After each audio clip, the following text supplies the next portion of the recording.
হরে কৃষ্ণ। সকলের কুশল কামনা করে আজকের গল্প শুরু করছি। আজকের গল্পটি হলো শিল প্রভুপাদের একটা শিক্ষামূলক গল্প। তো গল্পটি হলো এরকম যে এক ব্যবসাদার তার ব্যবসার জায়গায় অর্থাৎ দোকানে সে শোকগ্রস্ত অবস্থায় বসে আছে এবং তার মস্তক মুন্ডন করেছে আর গায়ে কালো কাপড় দিয়ে বসে আছে। তো একজন খরিদ্দার এলো, সে খুব বিজ্ঞ। তো সে তাকে জিজ্ঞেস করলো যে কে মারা গিয়েছে, আপনি কেন এরকম শোকগ্রস্ত অবস্থায় আছে, মস্তক মুন্ডন করেছেন, গায়ে কাপড় কালো কাপড় দিয়েছেন। তো সেই ব্যবসাদার লোকটি বলল যে সরগর সিং মারা গিয়েছে। তো এই বিজ্ঞ লোকটি আর তাকে জিজ্ঞেস করল যে কে সরগর সিং। সে বলে ও আচ্ছা। তো সে কিন্তু জানে না যে সরগর সিং কে, কিন্তু যদি তাকে জিজ্ঞেস করে যে কে সরগর সিং, তাহলে সে প্রমাণ হবে যে সে অজ্ঞ, সে কিছু জানে না, সে মূর্খ। তাই সে কোনো কিছু জিজ্ঞাসা করল না। তো এইভাবে অনেকেই সেই ব্যবসার কাছে এলো এবং সেই লোকটির মাধ্যমে যে খরিদ্দারটি এসেছিল প্রথমে, তার মাধ্যমে অনেক লোকে জানতে পারলো যে সরগর সিং মারা গিয়েছে। কিন্তু যারা বুদ্ধিমান বিজ্ঞ লোক তারা কেউ কিন্তু জিজ্ঞাসা করলো না যে কে সরগর সিং। তারা সকলেই মস্তক মুন্ডন করে গায়ে কালো কাপড় জড়িয়ে তারা শোক পালন করতে থাকলো। তো এরকম অবস্থায় দেখে রাজ্যের মন্ত্রীও দেখলো যে রাজ্যের অনেক মানুষ খুব শোকগ্রস্ত, মস্তক মুন্ডন করছে, গায়ে কালো কাপড় জড়িয়ে আছে। তো সে দেখে সেও জিজ্ঞেস করলো অনেকজনকে যে কে মারা গিয়েছে। তো সকলেই বললো যে সরগর সিং মারা গিয়েছে। তো মন্ত্রীও দেখলো যে তাই তো নিশ্চয়ই সরগর সিং কোনো গণ্যমান্য ব্যক্তি হবে। তো অথচ আমি রাজ্যের মন্ত্রী হয়ে জানি না যে কে সরগর সিং। রাজ্যের এত মানুষ জানে যে কে সরগর সিং, অথচ আমি জানি না কে সরগর সিং। তাই সে কাউকে কোনো কিছু জিজ্ঞাসা না করে সেও নিজেও মস্তক মুন্ডন করলো আর গায়ে কালো কাপড় জড়িয়ে পোশাক পরে সে কিন্তু রাজার কাছে গেল এবং রাজামশাই যথারীতি জিজ্ঞেস করলেন যে কে মারা গিয়েছে, তুমি এরকম শোকগ্রস্ত অবস্থায় আছো।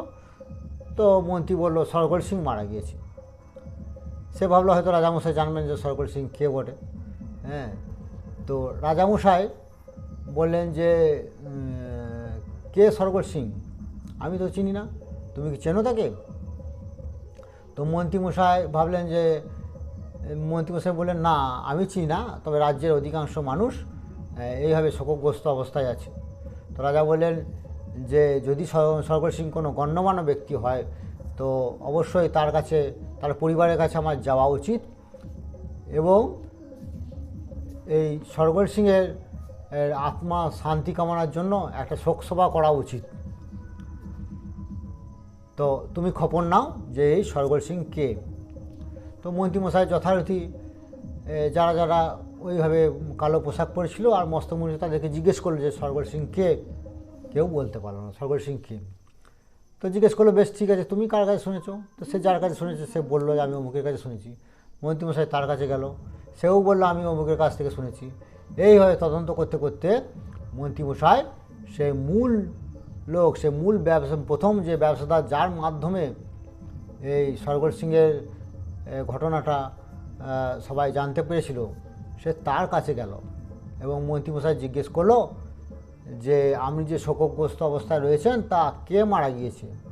তো বলো সরগর সিং। তো বলো সরগর সিং কে? তখন বলে সরগর সিং হলো আমার বাড়ির পোষা একটা গাধা, আর তাকে আমি খুব ভালোবাসতাম, তাই তার জন্য আমি শোকগ্রস্ত। তো এই ছিল প্রভুপাদের শিক্ষামূলক গল্প। গল্পটির মূল শিক্ষা হলো এই যে আমরা সকলে অনুকরণ করতে ব্যস্ত। আমরা অন্যকে অনুকরণ করতে করতে আমরা তারা যা করছে আমরা তাই করছি। গাড়ি বাড়ি বিলাসবহুল জীবনযাপন ইত্যাদি আমরা ভাবছি যে এটাই বোধহয় জীবনের মূল উদ্দেশ্য, কারণ অন্যজন সবাই করছে, সবাই যা করছে আমিও তা করছি। আমার জীবনের মূল উদ্দেশ্য কী তা আমরা জানার চেষ্টা করছি না। ওই রাজ্যের প্রজাদের মতন আমরা সকলেই কিন্তু ওই তাকে অনুকরণ করতে ব্যস্ত, কিন্তু জীবনে মূল উদ্দেশ্য কী সেটা সম্বন্ধে আমাদের কোনো জ্ঞান নেই। তো আমাদের উচিত যে প্রকৃত সরগর সিং কে খুঁজে বার করা, প্রকৃত ঘটনা কী খুঁজে বার করা, কেন ওই লোকটি মাথা নাড়া করেছিল, কেন কালো পোশাক পরেছিল, সেটি খুঁজে না বার করে সবাই আমরা অনুকরণ করতে ব্যস্ত। তাই আমাদের উচিত যে প্রকৃত সত্য কী, আমাদের জীবনের মূল উদ্দেশ্য কী সেই সম্বন্ধে অনুসন্ধান করা। আজকে এই ছিল শিল প্রভুপাদের অন্যতম গল্প। গল্পটি ভালো লাগলে সবাই শেয়ার করুন, কমেন্ট করুন। হরে কৃষ্ণ।